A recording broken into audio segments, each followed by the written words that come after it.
Арбаңыздар, урматтуу мекендештер, кадырлуу достор, тарапташтар, санаалаштар. Соңку күндөрдө менин дарегиме аныкталбаган булактардан, аноним социалдык баракчалардан ар кандай имиштер, ушактар таркатылды. Ошого карабай элибиз баары туура түшүнүп, мындай жасалма маалыматка ишенбей, тескерисинче каралоо жасап аткан тарабына сын пикирлер айтты. Барыңыздарга, шайлоочуларыма абдан ыраазымын. Ак илет, бирок сынбайт. Кудай бар. Мен дипломатия тармагында 22 жыл бою иштеп, эч кандай мага карата терс баа берилген эмес. Тескерисинче, бир топ жолу ыраазычылык каттар ар кайсы деңгээлде атүгүл президенттерден алдым. Роза Исаковна Отунбаеванын президенттин администрациясында 2010-2011 жылдарында тышкы саясат боюнча бөлүмүнүн жетекчисинин орун басары болуп иштедим. Алмазбек Шаршенович Атамбаев мени Кыргыз Республикасынын Жапонияга элчиси катары жөнөттү.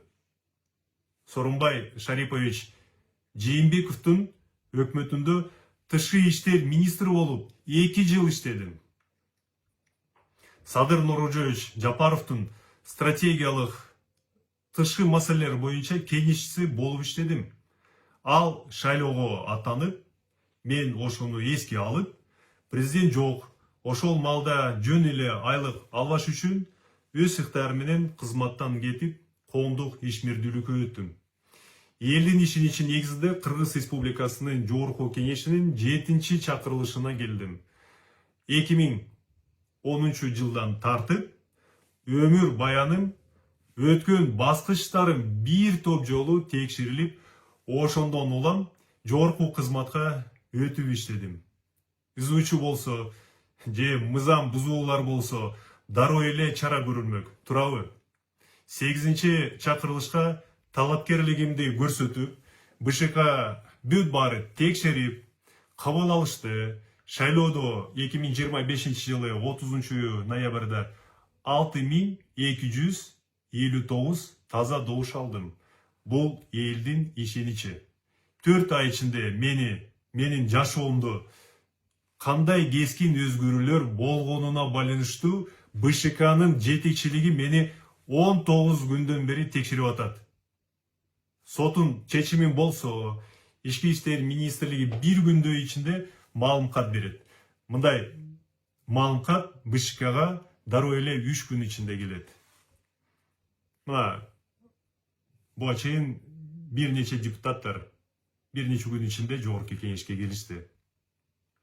Бир олуттуу нерсе айткым келет. Кыргыз Республикасынын жогорку кеңешинин депутаты БШК дайындабайт. Алар конституция негизинде элдин талабын аткарышат, элдин өкүлдөрү шайланат. Элдин ишеничи негизинде келе турган депутаттарга 3 күн ичинде БШК мандат берүүгө милдеттүү. Бүгүн 19 күн болду. Мындай эгемендүү Кыргыз Республикасынын тарых таржымалында болгон эмес. БШК интригаларга малынбай өзүнүн иши аткарууга мажбур. Кудай бар, бүт баары алакаңа салгандай болот. Эми ушактарга өтөлү, урматтуу мекендештер.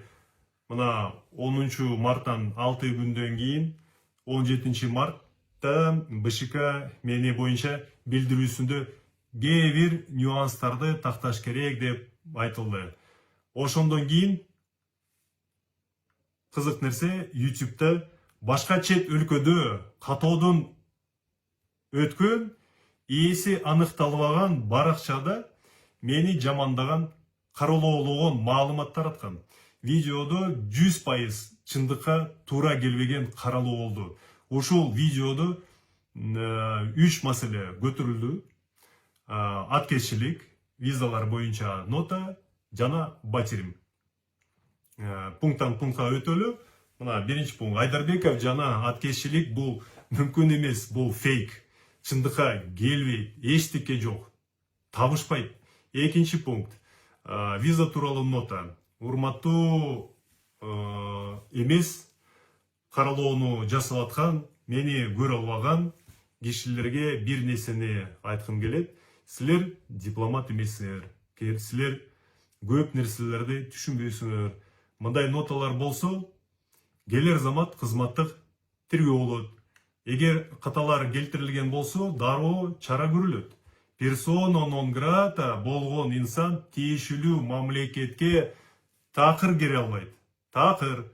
А мен соңку 10 жыл ичинде бир нече жолу Түркмөнстанга барып келдим. Мындан тышкары, министр болуп турганда кесиптешим Мередов Рашид Өзгилдиевич менен бир топ жолу сүйлөшүүлөрдү алып барып, эки тараптуу мамилелерибизди илгерилетүүдө сонун жыйынтыктарга жеттик. Силер бузукуусуңар.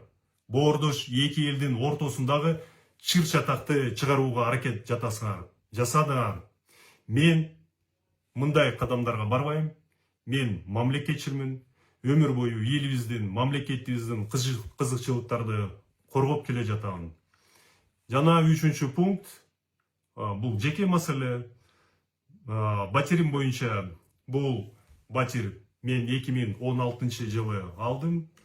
Расмий түрдө Оптима банкынын кредит алдым. Мына малкат бар. $50,000 алдым. Бүт квитанциялар, мына курулуш компания менен корешоктор бар, түп нускалар мына көрүп атасыңар. Анан кийин курулуш компаниянын жана кооперативдин ортосундагы түзүлгөн аксверки бар. Мына Айдарбеков карызы жок деп жазып турат. Мен бүт баары төлөдүм. Анан кийин ушул кредитти алып, мен 2009 жылдан баштап декларациямды толтурам. 2009 жылдан баштап азыркыга чейин.